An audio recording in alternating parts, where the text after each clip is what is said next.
Hello, নমস্কার বন্ধুরা, সবাই কেমন আছেন বলুন। গুড মর্নিং নয়, গুড আফটারনুন। তো যথারীতি সেদিনকে বছরের শেষ দিন ছিল, আর আমাদের প্রিপারেশন ছিল পিকনিকই বলবো। আর এই যে আমার হাজব্যান্ড তার দেখাচ্ছে, তার মানে শক্তি ক্ষমতা, এই যে ক্ষমতা দেখিয়ে দিল। মোটা কাঠ ভাঙছে, আর পিকনিকের মজা এই কাঠেই, মানে ওই গ্যাসে রান্না করে খাওয়া, ওটা কোনো পিকনিক হলো না। পিকনিক হচ্ছে এটা। তাই আমাদের ছাদে যথারীতি ব্যবস্থা হচ্ছে, প্রিপারেশান চলছে। কি করা যাবে দেখা যাক, কি রেসিপি থাকে, বা রেসিপি নয়, কি মেনু থাকে। কোনো রেসিপি আজকে দেখাতে পারবো না, কারণ সমস্ত কিছু রেডি করে রেখে দিয়েছিলাম। সব মানে রেডি করে বলতে মোটামুটি প্রিপারেশান সমস্ত কিছু করে রেখেছিলাম, শুধু এটা ফাইনাল রেজাল্ট হবে। এই তেলটা এর আগে আমি ফ্লিপকার্টে যখন আমি ভিডিও করিনি, তখন তার আগের মাসে, যে মাস থেকে ভিডিও করতে স্টার্ট করেছি তার আগের মাসে আমি এই তেলটা ফ্লিপকার্টে ফ্রি পেয়েছিলাম। আমি এই তেলটাকে রেখে দিয়েছিলাম, এই বোতল তেলটাকে, এই আজকে পিকনিকের জন্য। তাহলে ভাবুন, 2 মাস ধরে তেলটাকে আমি রেখে দিয়েছি। এই যে পকোড়া ভাজা চলছে, চিকেন পকোড়া সব রেডি করে রেখেছিলাম। তাও ভাজা প্রায় কমপ্লিট হয়ে গেছিলো, এটা লাস্ট পজিশন চলছিল। কারণ আমার কি বলবো বলুন, সকাল থেকে কাজ করে সেদিন প্রায় আমার দম বন্ধ হয়ে যাওয়ার অবস্থা। দিয়ে আবার বিকেল 3টের সময় জাস্ট শুধু অল্প একটুখানি খেয়েই আর চলে এসেছি পকোড়া ভাজতে। সেদিনকে দুপুরে রান্না পর্যন্ত করতে পারিনি। ফ্যানে ভাত, আলু পোস্ত আর বেগুন ভাজা করেছিলাম 31শে ডিসেম্বর দুপুরে।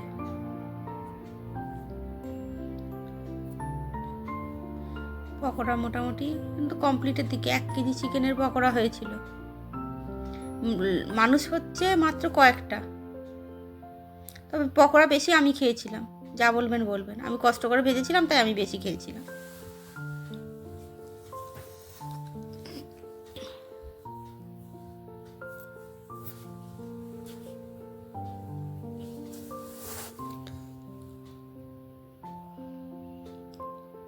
ব্যাস, এই যে দেখুন ফাইনাল কতগুলো ভাজা হয়েছে।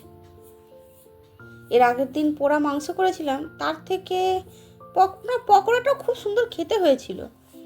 মানে বাজারের থেকে, দোকানে কেনার থেকেও সুন্দর খেতে হয়েছিল। আমি একদিন দেখাবো, আবার একদিন আপনাদের সাথে করে পুরো রেসিপি শেয়ার করব। সেই ফাঁকা আমারও একবার খাওয়া হয়ে যাবে। দারুণ না বেশ বিষয়টা? আপনাদের রেসিপিও দেখানো হলো, আমার খাওয়াও হলো।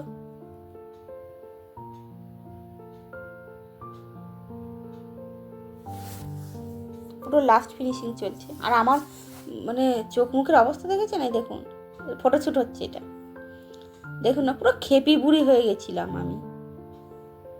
এই হান্ডি চিকেনের ব্যবস্থা হচ্ছে, তার আমি কোনো রেসিপি শেয়ার করতে পারিনি, তো ফাইনাল রেজাল্ট দেখাচ্ছি।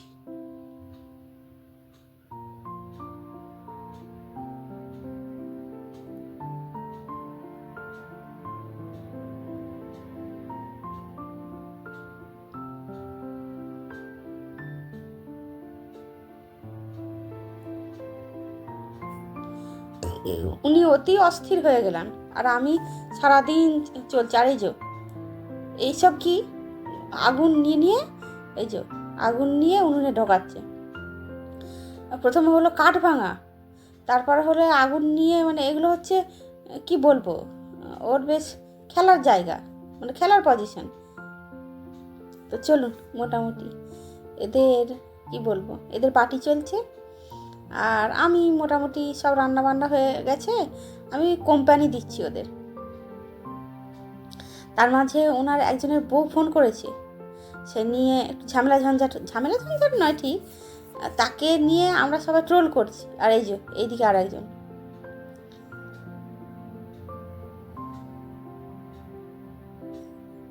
এই শীতে কেউ জল ছড়ে, তাহলে দেখুন কি অত্যাচার হয়। এই লাস্টের ছেলেটি যে ফোন ধরে আছে, উনি সব থেকে ভদ্র ছেলে। উনি কিছু খাবেন না, আর কোনো কিছুতে নেই। আর এদের অল্প স্বল্প পার্টি হচ্ছে। এই যে ওর নিচে খুঁজতে গেছে আবার কি খাবার আছে, তাহলে ভাবুন। আর এই এক ব্যাপার, এদের রাত্রিরে ইচ্ছে হয়েছে বেগুন ভাজা খাবে। তো বেগুন ভাজা খাবে শুধু বললে নয়, আমার ওই গাছের সাদা বেগুনগুলিকে দেখতে পেয়েছে। আমি ভেবেছিলাম এইগুলো নিয়ে একদিন আলাদা ভিডিও করব। ও বাবা, ওই বেগুনগুলোকে খাবে, ওই বেগুনগুলোতেই ওর নজর গেছে। আমার 2 কেজি বেগুন কেনা আছে বাড়িতে, সেগুলি খাবে নাই, ও এগুলোই খাবে।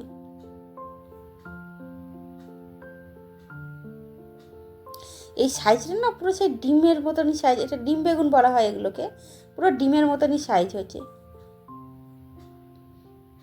এই যে একটা, এই যে একটা হয়ে গেল, এটা লাস্ট, এটা হচ্ছে লাস্ট। এই দুটো সাদা বেগুন বড় বড় সাইজ হয়েছিল, মানে এগুলো বড় বড় ডিম বেগুন আর কি। আর ওই ছোটোটা হয়েছিল পুরো অরিজিনাল, মানে পারফেক্ট ডিম বেগুনের সাইজ আর কি, মানে ডিমের সাইজ হয়েছিল, ডিমের সাইজ ডিম বেগুন হয়েছিল। এবার সবচেয়ে মজার ব্যাপার, এবার বেগুন কাটা হবে।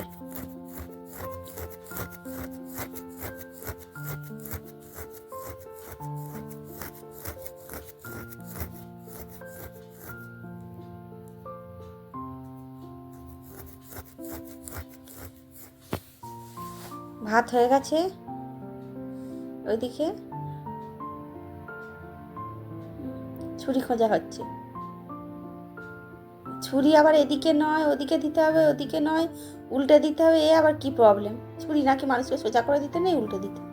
কি জানি বাবা, কত কিছু যে নিয়ম, কত কিছু মানতে পারবো না। তবে এটি আমার ভাই, আর যেটি বেগুন তুলছিল সেটি আমার দাদা।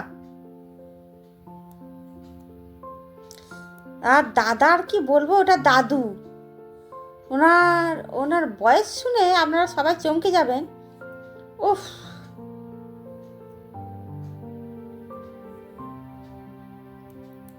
ওকে মহাভারত, শিবপুরাণ পুরাণ দেখাচ্ছে। এটা মহাভারত, পুরনো মহাভারত।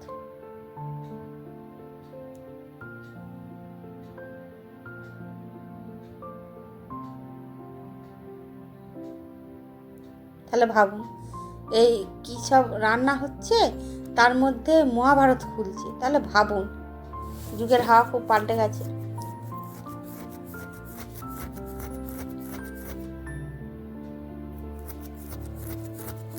আমি ওদেরকে বারবার ধরে বোঝানোর চেষ্টা করছি, আগে বেগুনগুলো কেটে নাও।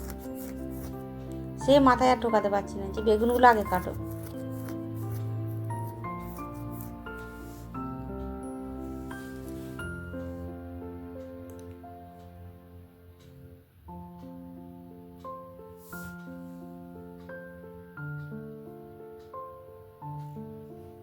এবার মানে বেগুন কাটতেই হবে আর কি, খাবার সময় হয়ে যাচ্ছে তো তবেই। দেখুন না, বেগুন আমার অর্ধেক করে বাদ দিয়ে দিয়েছে।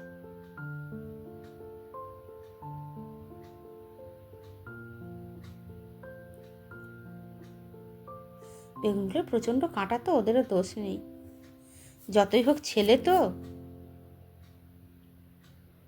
আমাকে বলছিল কাটতে, আমি সারাদিন খেটে খুটে আবার বেগুন ভাজা কাটবো, আমি বললাম খেতে হবে না তোমাদের। তাও আচ্ছা, তবু আর বেগুন করতে হবে না, আমি বেগুন কাটতেও পারবো না, কিছুই করতে পারবো না।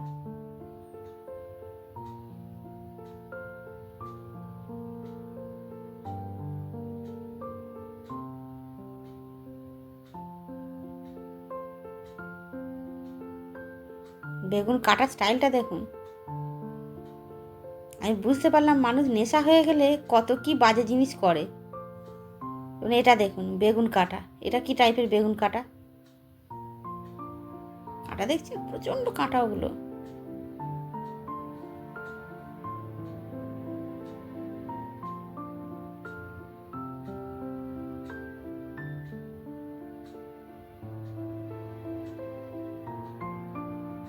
আগেরটা কিন্তু কিছু পরিষ্কার করলো না, এটার আবার মানে ইচ্ছে হলো আর কি। কি বলবো।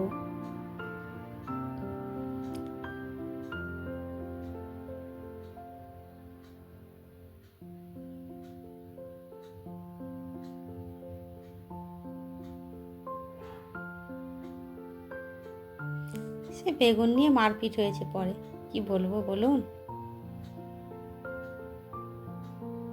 তবে সাদা বেগুন খেতে খুব ভালো লাগে, আমার তো ভীষণ ভালো লাগে।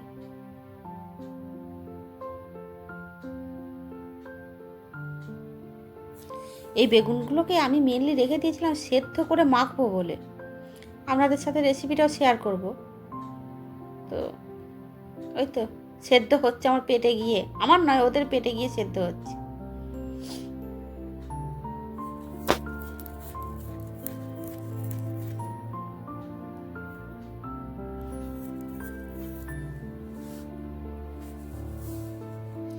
এই আমার স্ট্যান্ড, আর এইদিকে হান্ডি, চিকেনের হান্ডিটা আর একবার বসেছে, এটা লাস্ট।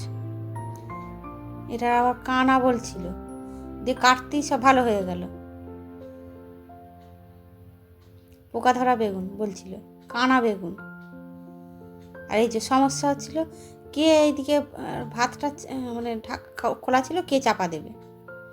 এই দেখুন হান্ডি, চিকেনের হান্ডি, মানে ওই যে এখন পর্যন্ত চিকেন হয়ে গিয়েছিল, আমি নামিয়ে রেখে দিয়েছিলাম। দিয়ে ওরা পরবর্তীকালে দেখাতে আর পারবো না, হয়তো আমি ভিডিও ক্লিপিংসটা নিইনি, পুরো পুড়িয়ে দিয়েছিল, তলাটা একদম ধরে গিয়েছিল। পোড়া মাংস, এর আগের দিন পোড়া মাংসটা তো অত পড়েনি, ওই অত আগুনের তাতে ওরা রেখে দিয়েছে।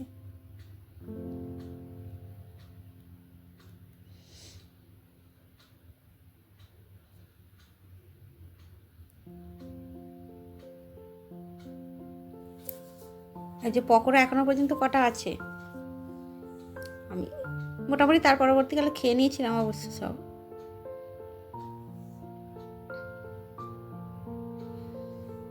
এই অত দাও দাও করে, মানে কি বলবো, আগুন জ্বালালে কখনো কি বলবো, চিকেন পুড়বে না তো কি পুড়বে। এই যে খাওয়ার প্রিপারেশন নয়, খাওয়া চলছে।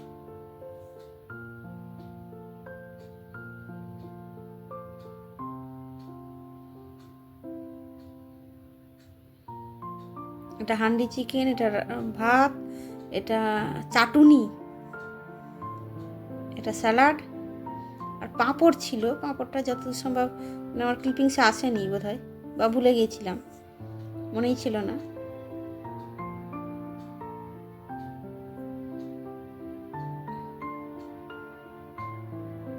একটু ভিডিও নিয়ে নিলাম।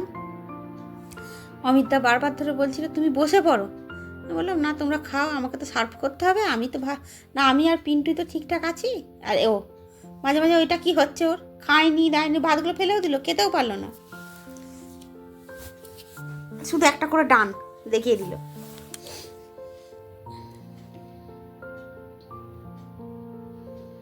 তো চলুন